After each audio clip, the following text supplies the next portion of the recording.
The Bible is a story about the insights of God's application of fair play and the instruments He uses to do so, His moral code, His letter of truth to you, His letter of the principles He gave you: faith, propriety, love, being upright. Now, you have to understand that when Abraham was going to sacrifice Isaac, what was the purpose? It's because God was offended at his favoritism. He was offended with Sarah as well. Remember I told you about Sarah is really Sarah, and it goes back to the sun cult as well, and why Abraham chose her and why she's the main one.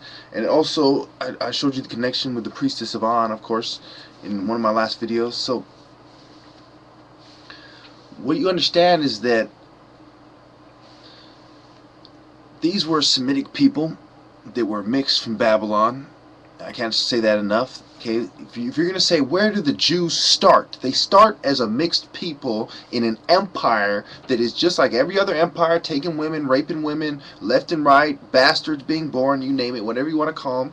And, you know, I'll tell you like this. The schools I went, when I went to one of the top boarding schools in this country, it was really, you know, there was fucking squares there. Like, there was homosexual people who were proud of their achievement. Homosexual white men proud of their achievement. From the dean to Mr. Thompson and Mr. Walker holding hands, wearing shorts that go up to their fucking, damn near up to the, you know, I'm not even discuss how high they go. Let's just say they go high, you know.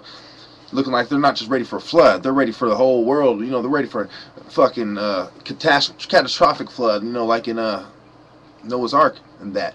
So, when you go into really what is the cause, the underlying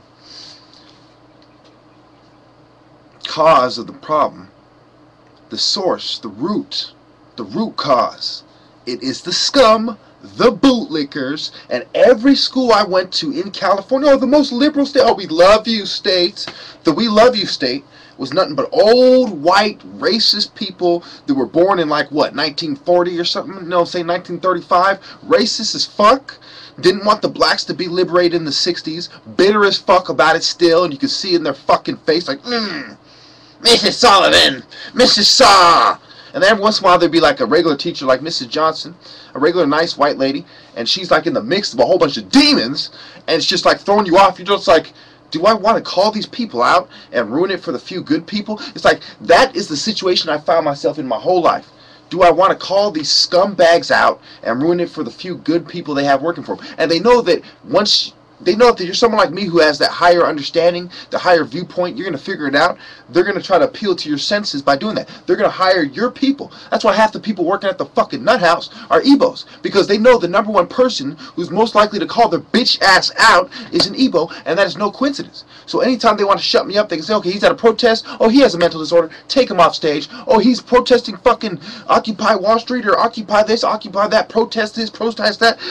It won't matter to them. They'll say, well, we can take them anytime we want, and we're justified to do so. And in doing so, they can decide when the riot starts or not. Because say they know I'm with a bunch of gangbangers who are about to riot if they do that. And then they come and do that, what's going to happen? Nigga, a bunch of, what do you think is going to happen? Bricks are going to be thrown. You know what I'm saying? Big ass niggas be knocking out big old white guys, go, falling down like Goliath and shit. Because a bigger black Egyptian motherfucker done hit them. And shit be kicking off. And it'll because they started it.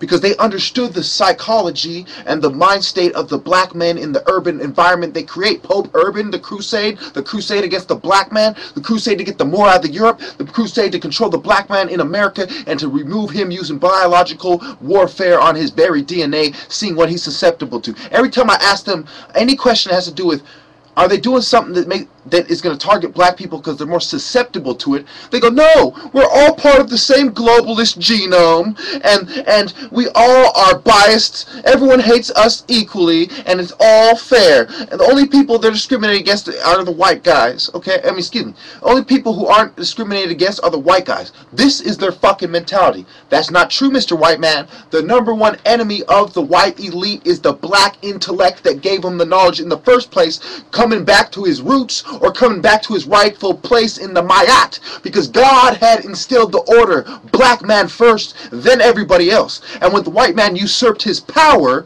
God is going to reinstate the black man back in his place, which is on top of the pyramid, because he is the root, and the pyramid is the tree upside down. Thank you.